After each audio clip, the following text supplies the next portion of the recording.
Сейчас же мы обнародуем новые записи разговоров Порошенко и Байдена. Сразу отмечу, Джо Байден столкнулся с угрозой потерять стабильный доход от Злочевского, а по сути от украинских граждан, когда Генеральная прокуратура во главе с Виктором Шокиным начала уголовное производство по буризме и воровству денег украинцев.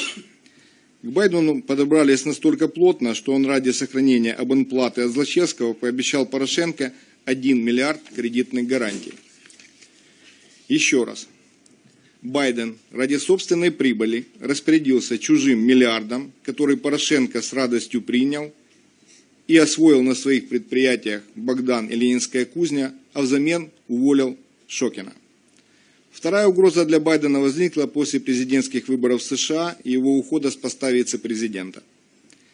Они созванивались регулярно с Порошенко уже после президентских выборов в 2016 году. Байдену было важно удостовериться, что в отношениях ничего не изменилось, а Порошенко важно было отчитаться о внешней политике Украины и отношениях с новым президентом США Дональдом Трампом. Давайте послушаем запись. Introducing President Poroshenko. Hey, Petro, Joe, how are you? Very well indeed. As usual, when I hear your voice, my dear friend. And if President can also support us, not only with the Minsk, but with the visa-free, that would be something when we are trying to sell to the Ukrainian people. And I'm still hoping that you can come maybe on the 21st of November, on our anniversary of Revolution of Dignity, and that would be a very big delivery. With regard to my coming on the 21st, as I told you, I could never come on the 21st. I was going to try to come immediately after, in early December. But here's where I am now, and part of my answer to that depends on what was your conversation with our president-elect. One of the things I've been doing is spending. They are not. I'm not being critical, but the incoming administration has been very, very slow on getting ready for transition. Quite frankly, like most of America, they didn't think they were going to win the election, so they did not have a fulsome transition team. Matter of fact, as of days ago, they changed their transition team. Transition is a very, very delicate and precise dance that goes on from administration to administration over the last 100 years, and it requires the exchange of classified information and the like, and the people they put forward to be part of the transition have to be cleared to do that, just as we had to be cleared after the Bush administration, et cetera. They have not done that. They're trying to catch up and do it now since they fired the guy who headed up the transition just last week. The reason I bother to tell you that is I have been somewhat limited on what I'm able to tell their team about Ukraine. The truth of the matter is the incoming administration doesn't know a great deal about the situation. So I'm meeting with the vice president-elect, who's the only one that has any foreign policy experience. You play an enormous, you play now the role in the bringing peace to my country and save my country. This is my real feeling. And well, you're awfully generous. I don't plan on going away. I mean, as a private citizen, I plan on staying deeply engaged in the endeavor that you have begun and we have begun. Yeah. At least that's my objective. That's my objective. But if I go beforehand, I'm worried since they don't know enough, they will think I'm trying to game them. They will think I am trying to put them in a corner. They will question my motive in going before they are fully briefed. And I'm sure you understand that. You're a good negotiator. At least that's my thinking at the time, and I've seen nothing to make me question my judgment about как там сказал Петр Алексеевич, продать украинскому народу в годовщину революции с добудки. Циничные тексты циничных людей. Продавал надежду, все остальное в стране грабили. Как видим, Байден уверяет Порошенко, никто никуда не уходит. Наоборот, Байден заверяет Порошенко, что влиял на переходную администрацию президента Трампа. Нам было бы все равно, если бы это не касалось создания и крышевания коррупционных схем вместо борьбы с коррупцией, реальной борьбы с коррупцией. Еще одна запись достойна внимания обсуждения Порошенко и Байдена новоизбранного президента США Дональда Трампа. Давайте послушаем. Introducing President Poroshenko. Hey, Petro, Joe, how are you? Very well indeed. As usual, when I hear your voice, my dear friend.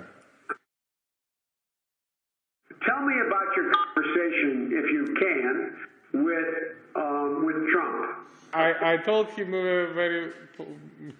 quite a big number of positive things which President Obama and current administration do. All right, man. Well, look. But frankly speaking, I expected much colder conversation, and it was quite sincere and quite warm. Good. Look, this guy, you know, there's an expression in English. You know how dogs always chase buses or cars down the road?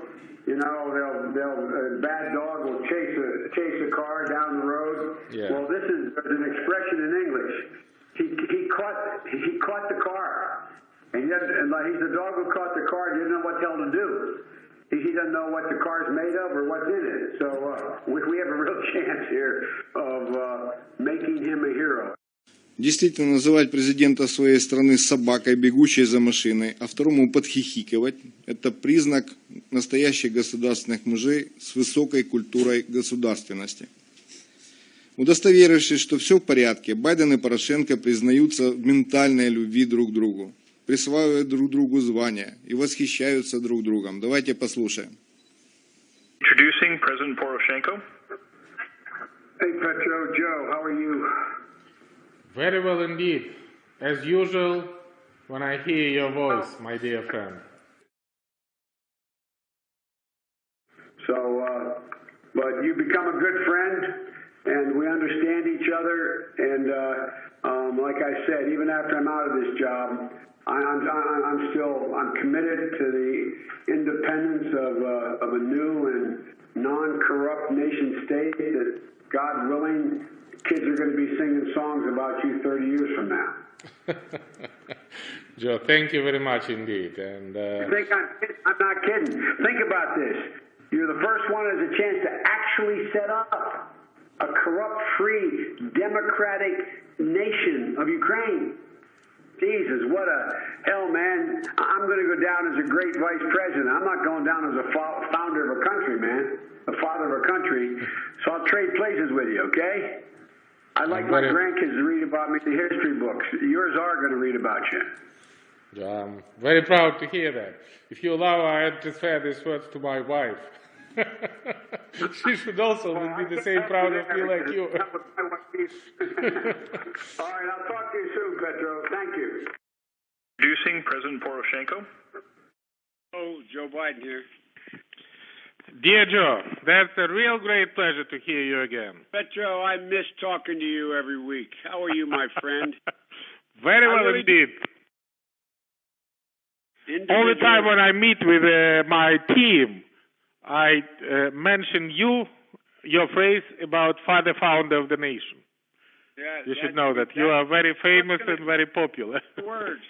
Those children of yours who may go to Penn for a year, their children are going to know, and that generation is going to know, who finally gave Ukrainian people an opportunity to be firmly ensconced in the West as a progressive democracy. That's true. Ну, видите, триумф неадекватности. Вдумайтесь, весь мир говорит о коррупции Порошенко. Страна 73% голосует против коррупции Порошенко.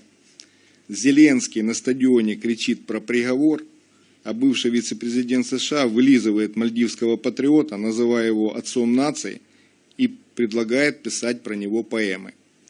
Действительно, про Петра Алексеевича и Байдена можно писать поэмы. Единственное уточнение, мы надеемся, эти поэмы будут напечатаны в материалах уголовных дел. Теперь же расскажем